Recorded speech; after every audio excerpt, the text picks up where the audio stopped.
baka sa puntong ito ay medyo meron tayong mapapansin na binanggit ni Apostol Pablo na umiral nung panahon nila na posibleng umiiral din sa panahon natin.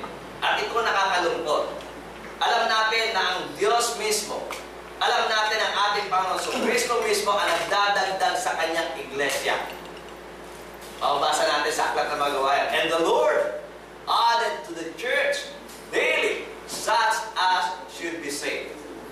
But that church is not the local church. Ang addition na ginagawa ng Diyos, yung pagdaragdag ng ating Panginoon Kristo sa kanyang iglesia, ang tinutukoy niya pong iglesia doon ay ay yung Iglesia Universal. Pero nakalulungkot na doon po sa iglesia lokal, pinag-aralan natin kung anong pangalan ng nakaraan, no?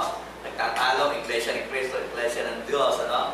Pero dito makikita natin, sa iglesia lokal, ang may kontrol ang tao. Nakapapasok ang sino mang gustong pumasok sa loob ng iglesia lokal. Pero sa loob ng iglesia ng universal, ang Diyos lamang ang may control. Siya ang nagpapasok, siya ang nagdadagdag. At nakalulungkot, sa mababasa natin ngayon, sa chapter 16, verse 17 to 18, may mga tao na nakapasok sa iba't ibang iglesia lokal na hindi naman nararapat sila roon.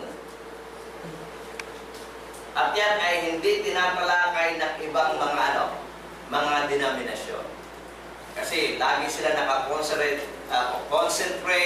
doon sa pagtuturo na ang kanilang denominasyon ay the one true church at malinis at walang bahay ng dungis. Pero makikita natin sa tunay na pagtuturo ng banal na kasulatan, posible na ang isang local church ay mapasok ng mga taong iba ang layunin sa pagpasok nila dito. At in-expose rin ni Apostol Pablo sa bandang huli ng kanyang sulat na hindi niya kinalimutan banggitin ang bagay nito na dito sa mga churches dito sa Roma ay nakapasok rin ang mga taong ito. Okay? Basahin po natin ang sabi po ng banal na kasulatan. Now I beseech you, brethren, mark them which cause divisions and offenses contrary to the doctrine which ye have learned, and avoid them. For they that are such serve not our Lord Jesus Christ. Hindi nila pinaglilingkuran ang ating Panginoon Kristo, pero nasa loob po ng iglesia ng Panginoon niya. Nasa local church, member of the local church. Pero hindi po nila pinaglilingkuran ang ating Panginoong Hesus Kristo. Nakalungkot. Kasama po yan sa mga every activities ng church. Well involved.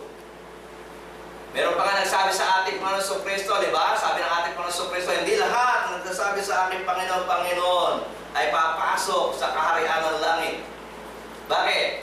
Yung mga taong involved dito ay nagsabi pa sa Panginoon, Panginoon, sa iyong pangalan, ginawa namin ang mga bagay na ito. Sa iyong pangalan kami nagpalayas ng demonyo. Sa iyong pangalan, lahat puro sa pangalan ng Panginoon. Pero sinabi ng ating Panginoon, lumayo kayo sa akin, hindi ko kayo nakikilala sapagkat kayo'y gumagawa ng katampalasanan at hindi kayo gumagawa ng kalooban ng aking Ama sa langit. But itong mga taong ito, nagsasabi Panginoon ay actively participating doon sa mga activities ng iglesia. So hindi mapapansin ito, pero ito'y napansin ni Apostol Pablo na ang mga ito'y nag-join lamang sa local church, hindi para paglingkuran ng Panginoon. Ang sabi po, for they that are such serve not our Lord Jesus Christ, but their own belly. Nakita ito bakit dyan? Okay.